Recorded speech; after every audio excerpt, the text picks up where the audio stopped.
Bem, gente, que chegaram no meu canal aí por acaso, vejam só, aqui temos o resultado do primeiro turno: Lula 48,21%, Bolsonaro 43,38%. O que nós podemos dizer disso? Podemos dizer o seguinte: agora nós estamos indo para o segundo turno, como diz aqui, ó, segundo turno, né? Segundo turno. Então nós vamos ter aqui o Lula, né? E vamos ter aqui o Bolsonaro, né? Então, observa bem, aí você me pergunta assim, o que houve de errado? O que deu de errado com essa eleição? Por que o Lula não ganhou no primeiro turno? Por que o Bolsonaro não ganhou no primeiro turno? O que disseram as pesquisas? A pesquisa diz que sempre Lula esteve na frente. A pesquisa se enganou um pouco, né, com o Lula, apesar que o Lula poderia dar mais dinheiro, está de acordo com a pesquisa. E o Bolsonaro, né, foi mais além do que a pesquisa. A pesquisa estava 33, 34, 37, chegou a 44%. Aí você me pergunta se eu votei no Lula ou eu votei em Bolsonaro. Aí eu digo para você, eu não votei nem no Lula, porque eu fiquei na dúvida, será que o Lula pode chegar lá, botar uma turma lá e roubar de novo, tal, fundar a Petrobras, toda hora que botava um presidente, ele afundava a Petrobras, que negócio tudo aí, Palocci, Disseu, um careca lá, cara tesoureiro lá do PT, é uma turma lá que tinha lá, Genuíno, fica lembrando esses nomes do cara do PT, nome que não saiu da nossa cabeça, de jeito nenhum. Mas tinha uns caras lá que era capaz, né? Porque o país chegou a crescer bastante como economia em nível mundial, né? E teve esse projeto lá de Minha Casa Minha Vida, alguns projetos sociais muito bons, que dava casa pro pessoal. Muita gente ganhou casa, ganhava imóvel, mais de 5 mil imóveis. Isso aí o Bolsonaro não permaneceu. Mas o que fez realmente eu não votar em Bolsonaro, assim como outras pessoas não votaram em Bolsonaro? Mesmo sendo, às vezes, pessoas cristãs. O que eu quero dizer é o seguinte: não é porque você é cristão que você é Bolsonaro. Não existe nada disso. Isso aqui é política. Igreja é religião. Nós vivemos num Estado democrático de direito e não num Estado teocrático. Teocrático é onde a religião é a regra, como era em Israel no passado e como é ainda lá no Irã, né? Que é teocracia, eles mandam lá e pronto, acabado. Mas no caso do Brasil, no Brasil é laico. O que quer dizer laico? Laico significa não ter mistura do Estado com religião, mas não é isso que nós estamos vendo, né? Nós vemos um Estado com uma grande influência católica, nos grandes prédios públicos, ainda tem muita influência de imagem católica, nos grandes hospitais antigos, você vê uma influência católica até muito grande. Mas no governo Bolsonaro aqui é uma influência muito grande dos pastores que se aproximaram de Bolsonaro. Uma parte se aproximou mais por causa da esposa dele, não por causa dele, nem porque ele foi batizado pelo pastor Everaldo lá no Rio Jordão. Eu conheço aquele lugar lá, já estive lá. Ali é um lugar que muitas pessoas, igual o Bolsonaro fez, chegam lá e se batizam. Mesmo não sendo cristão, até ateu se batiza lá. No dia que eu estava lá, tinha pessoas que estavam chegando lá, que eles alugam aquela capa por $10, e lá tem uma câmera para filmar. E as pessoas botam a capa, entram dentro d'água e posam para foto. Muitas vezes não está nem batizando, só entra para poder posar para foto. Batiza, mesmo pessoas que já são batizadas, bota aquela roupa lá só para posar para foto. No caso de Bolsonaro, realmente pareceu ele sendo batizado. Eu não sei por que ele se batizou e o que ele falou lá para se batizar, porque o pastor deve perguntar à pessoa se ele sabe o que está fazendo e se ele realmente quer ser batizado, se ele promete cumprir a ordem da igreja, se ele promete seguir e para depois batizar a pessoa. É feito algumas perguntas para depois batizar a pessoa.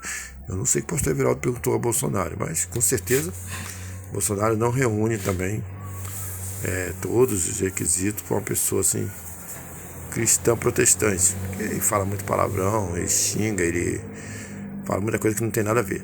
Mas muitos pastores se aproximaram dele, muitos para poder realmente ganhar algum tipo de vantagem, se dar bem, porque não tem cafezinho de graça nesse mundo, né? Então muitas pessoas gostam de se dar bem, se dar bem. E a maior parte dos pastores que se aproximaram de Bolsonaro, não sei porque amam Bolsonaro, não, foi para poder realmente tirar algum tipo de vantagem. Assim como alguns se aproximaram de Lula fazer a mesma coisa, como fizeram nos dois governos que o Lula não teve, que Dilma teve. São a maior parte de pastores de igreja muito grande. Eu também sou cristão e também, vamos dizer, sou um pastor.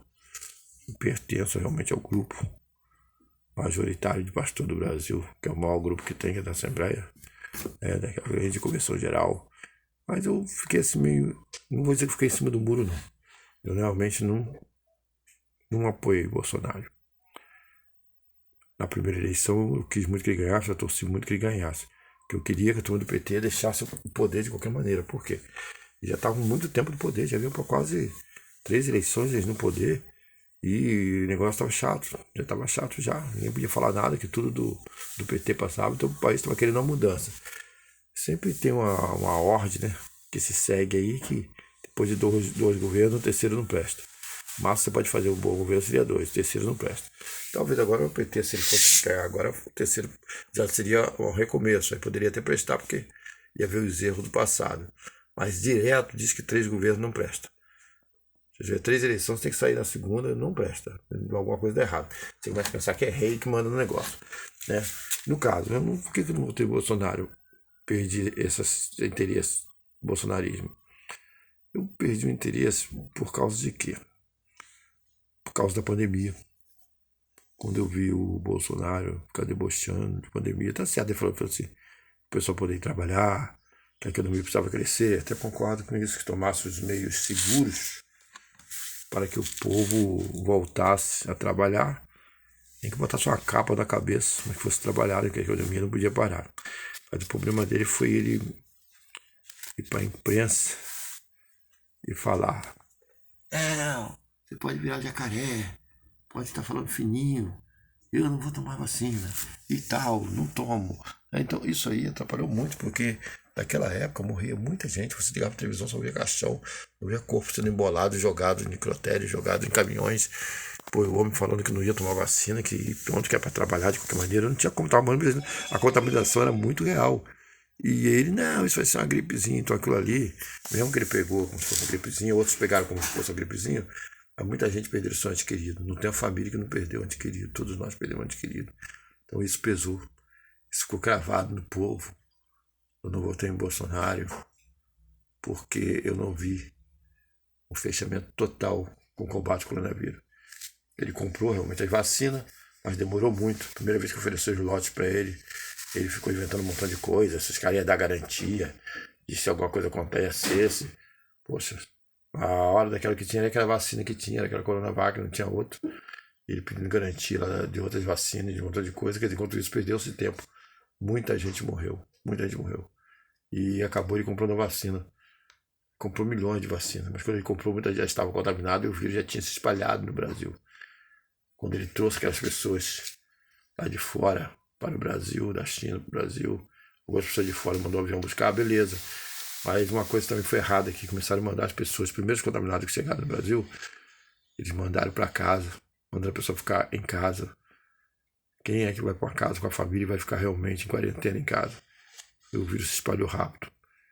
Gastou-se bilhões e bilhões, pessoas foram presas, governadores perderam o cargo, como no Rio de Janeiro, com muita corrupção por causa das vacinas, por causa dos negócios de ar. Voltou lá em Manaus morreu muita gente, por isso que o PT ganhou em Manaus. Esses lugares aí que o PT ganhou foram lugares que teve muita morte e que eles acharam que o governo podia ter feito um pouquinho mais, principalmente o seu mandatário. Por isso, não votei em Bolsonaro. Ele precisa parar, pensar, analisar e mudar o seu modo de pensar. Não dessa maneira pensar. Quando vem a pandemia, é isso mesmo, fazer o quê? Todo mundo vai morrer? Fazer o quê? O que eu posso fazer? Sou Messias, mas não sou Jesus. Agora não, agora o pessoal está achando que ele é Messias porque ele é enviado. Messias quer dizer o cavalo de enviado. Quer dizer, agora estão achando que ele é enviado, né? Mas na época ele falou, não, o quê? Não faço milagre não, tal. Quer dizer, mostrou-se um desrespeito em relação a isso. Por isso não vou ter nele. Se ele continuar com essa conversa, falando dessa mesma maneira, ele vai perder também no segundo turno. Acho que precisa repensar isso. Não votei em Bolsonaro, o que mais pesou não foi falar palavrão, não foi dar soco na mesa, não foi nada disso. Foi o modo que ele se posicionou em relação à maior peste dos últimos tempos de doença, que foi o coronavírus. Tudo bem. Tchau. Até o segundo turno.